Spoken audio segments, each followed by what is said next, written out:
Good morning, students. Welcome back in the computer application class. We are under the third chapter, HTML and its basic elements. So today we will going to discuss writing HTML documents. So in the previous video, we had covered the topics introduction of HTML, HTML and its capabilities, and history of HTML. Today in this video, we will learn how to write HTML documents. So let's begin with this. HTML is made up of elements or tags and attributes which work together to identify document part and tell the browsers how to display them. HTML जो है वो tags और attributes से मिलके बनता है। Tags और attributes साथ में मिलके ब्राउजर्स को ये बताते हैं कि HTML का जो पार्ट आप शो करने जा रहे हैं वो आपको कैसे डिस्प्ले करना है। All HTML tags are content with angular bracket. HTML documents के जो टैग्स हैं उनको आप कैसे पहचानेंगे, क्योंकि वो इनक्लोज्ड होंगे एंगुलर ब्रैकेट से। और कई सारे एग्जाम्स में पूछा जाता है कि HTML केस सेंसिटिव है या नहीं है। तो बहुत ही क्लियर आपको पता होना चाहिए कि HTML is not a case sensitive language. HTML case sensitive language नहीं होता है। आप चाहे कैपिटल में राइट करें या स्मॉल में राइट करें या दोनों को ही मिक्स करके राइट करें, ब्राउजर सबको सेम ट्रीट करता है। तो HTML केस सेंसिटिव लैंग्वेज नहीं है। इसके बाद से टैग्स एंड एट्रीब्यूट्स की बात करें, so a tag is coded HTML command that indicates how part of web page should be displayed. जो टैग होता है वो HTML कमांड्स के थ्रू इंडिकेट्स करता है कि कैसे वेब पेज का जो पार्ट है वो डिस्प्ले किया जाएगा ब्राउजर्स पे। एट्रीब्यूट टैग्स के एलिमेंट्स होते हैं। An attribute is a special word used inside tag to specify additional information, additional property of the tag, such as color and alignment tools, etc. तो आपको पता हो गया कि टैग जो है वो जब भी हम किसी HTML डॉक्यूमेंट्स को क्रिएट करते हैं तो उसमें हम डिफरेंट इंफॉर्मेशन को शो करने के लिए टैग्स का यूज करते हैं। टैग की प्रॉपर्टी होती है एट्रीब्यूट, जो कि उसका जो स्पेशल एडिशनल फीचर होता है उसको डिस्क्राइब करता है। इसके बाद से बात करते हैं HTML डॉक्यूमेंट का बेसिक स्ट्रक्चर क्या होता है। तो every HTML document should follow this general form. सबसे पहले HTML डॉक्यूमेंट जब भी हम राइट करेंगे तो HTML से ओपन होगा और यहाँ पे फॉरवर्ड /HTML से क्लोज्ड होगा। इसके बाद हम हेड सेक्शन शुरू करेंगे। हेड सेक्शन के अंदर हम टाइटल पार्ट को रखेंगे। जैसे आपकी जो बॉडी है उसमें सबसे ऊपर क्या है, हेड है। तो आप सबसे पहले HTML डॉक्यूमेंट में सबसे पहले हेड को रखना होता है। हेड के अंदर आप टाइटल टैग को रख सकते हैं। Title tag of the page is written here. तो टाइटल टैग टाइटल से स्टार्ट होगा और फिर टाइटल ही टैग से क्लोज हो जाएगा। जब क्लोज्ड टैग की हम बात करेंगे तो वो एक फॉरवर्ड स्लैश को फॉलो करेगा एंगुलर ब्रैकेट के अंदर। तो आप जो भी टाइटल पे रखेंगे वो आपके वेब ब्राउजर के टाइटल पे शो होगा। इसके बाद से हेड जो है वो यहाँ पे समाप्त हो जाएगा। हेड को हम क्लोज कर देंगे। इसके बाद बॉडी पार्ट शुरू होगा। तो जो भी आप बॉडी पार्ट के अंदर राइट करेंगे यही आपके वेब ब्राउजर पे शो होगा। The HTML tag that defines your page go here. So फिर body tag को हम क्लोज कर देंगे और HTML क्लोज हो जाएगा यहाँ से।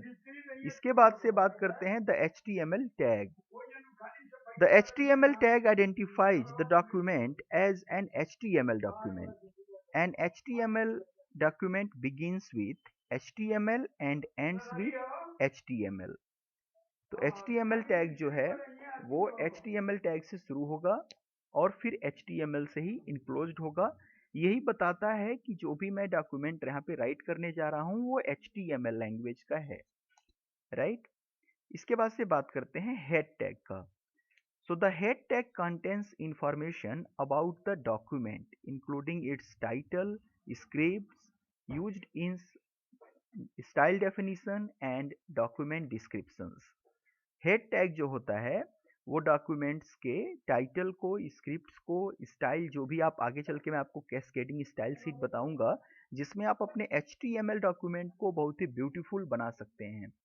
तो ये सारी जो स्टाइल्स लिखी जाएंगी वो कहाँ पे लिखी जाएंगी? हेड टैग के अंदर।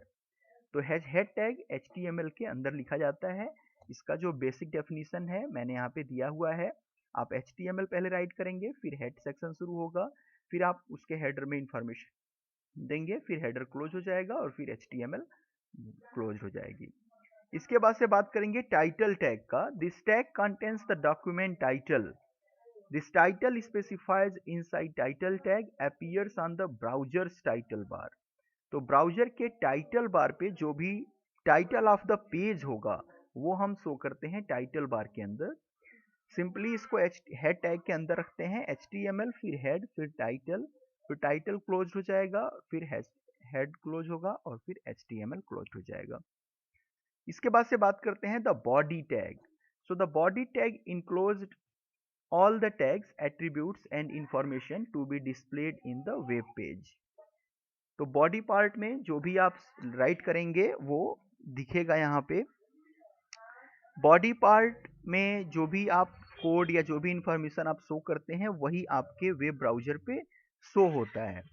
सो आप यहाँ पे रखेंगे। एक चीज मैं और यहाँ पे याद दिला देना चाहूंगा कि HTML को चाहे आप हॉरिजेंटली इसके कोड को लिखे या फिर वर्टिकली, कोई इस पे असर नहीं होता है। कोई भी चेंज, कोई भी इफेक्ट इसका नहीं है। आप चाहें तो इसको, जैसे मैंने यहाँ पे राइट किया है कॉलम व्यू में, आप इसको रो वाइज भी लिख सकते हैं। इसके बाद से बात करते हैं डॉक्यूमेंट स्ट्रक्चर इन HTML5। तो जो HTML का लेटेस्ट वर्जन है उसका डॉक्यूमेंट स्ट्रक्चर कैसा होता है ये मैंने आपको यहाँ पे दिया हुआ है। सबसे पहले आप एंगुलर ब्रैकेट में सबसे ऊपर लिखेंगे डॉक टाइप HTML। फिर HTML में लैंग्वेज आप बताएंगे कि मैं इंग्लिश लैंग्वेज का कोड यहाँ पे राइट करूंगा। फिर इसके बाद से हेड यहाँ पे शुरू होगा। फिर मेटा कैरेक्टर सेट यहाँ पे UTF-8 HTML इंग्लिश के लिए यूज होता है। इसके बाद से सेम टाइटल क्लोज होगा, फिर हेड क्लोज होगा, फिर बॉडी। आइए एक एक करके डिस्कस करते हैं कि जो ये डॉक टाइप है इसका क्या मीनिंग है। So the doc type tells the browser how what version of HTML that is used in the document। तो डॉक टाइप जो है वो ब्राउजर को बताता है कि हम HTML का कौन सा वर्जन यूज करने जा रहे हैं। For HTML5 document it should be written as. अगर HTML5 वर्जन आप यूज कर रहे हैं तो आपका जो डॉक टाइप है वो आपको ऐसे डिक्लेयर करना है, एंगुलर ब्रैकेट के अंदर एक्सक्लेमेटरी साइन फिर डॉक टाइप HTML। इसके बाद से HTML language equal to EN, double quote में मैंने रखा था इसको। So the HTML tag is similar to earlier discussed HTML tag, although here the language English has been specified as attribute of HTML tag। तो HTML5 के अंदर HTML जो हमारा टैग होता है सिमिलर है उसकी, बस इसमें हमने एक HTML लैंग्वेज एट्रीब्यूट यहाँ पे ऐड किया हुआ है। इसके बाद से है Meta character set. Meta tags character set attribute is given to specify the character encoding used. By default for English pages, the UTF-8 character set encoding is used। तो मेटा कैरेक्टर जो है वो ब्राउजर को बताता है कि हम English के कैरेक्टर सेट को यूज करेंगे, तो इसके लिए हम UTF-8 जो कोड है वो यूज करते हैं। तो इसमें HTML5 के स्ट्रक्चर को मैंने आपसे बताया। इसके बाद से हम बताते हैं कि किस सॉफ्टवेयर को हेल्प से आप HTML के जो HTML का जो कोड है वो किस के हेल्प से आप राइट करेंगे। इसके लिए मैं सजेस्ट करूंगा आप नोटपैड का यूज करेंगे। For making and testing HTML document, notepad and A web browser, कोई भी वेब ब्राउजर हो सकता है, मोजिला फायरफॉक्स या गूगल क्रोम, दोनों में से किसी एक ब्राउजर की हेल्प से आप HTML डॉक्यूमेंट्स को राइट कर सकते हैं। आप राइट करेंगे नोटपैड पे या किसी भी वर्ड जो प्रोसेसिंग सॉफ्टवेयर्स हैं, टेक्स्ट एडिटर, उन पे राइट करेंगे और जब उसको रन करेंगे तो वो किसी न किसी ब्राउजर पे रन होगा, जैसे कि मोजिला फायरफॉक्स या गूगल क्रोम। तो आज के इस वीडियो में मैंने आपको बताया कि कैसे आप HTML डॉक्यूमेंट्स को राइट करेंगे, उसका बेसिक स्ट्रक्चर क्या होता है, डिफरेंट जो टैग्स हैं HTML या बॉडी टैग या हेड या टाइटल, उसके क्या यूजेस हैं। इसी के बेसिस पे मैंने यहाँ पे होमवर्क दिया हुआ है। फर्स्ट क्वेश्चन है right the basic structure of HTML file. HTML file का बेसिक स्ट्रक्चर आपको राइट करना है। सेकेंड है differentiate between title and head tag. तो टाइटल टैग और हेड टैग में क्या डिफरेंस है ये आपको बताना है। थर्ड है define the tag HTML। HTML tag को डिफाइन करेंगे आप, क्या यूज है इसका ये बताएंगे आप। लास्ट वन है title tag is use to define. तो टाइटल टैग का हम यूज क्यों करते हैं किस चीज को डिफाइन करने के लिए, ये आपको यहाँ पे फिल करना है। सो आज के इस वीडियो में बस इतना ही। Thanks for joining. Thank you.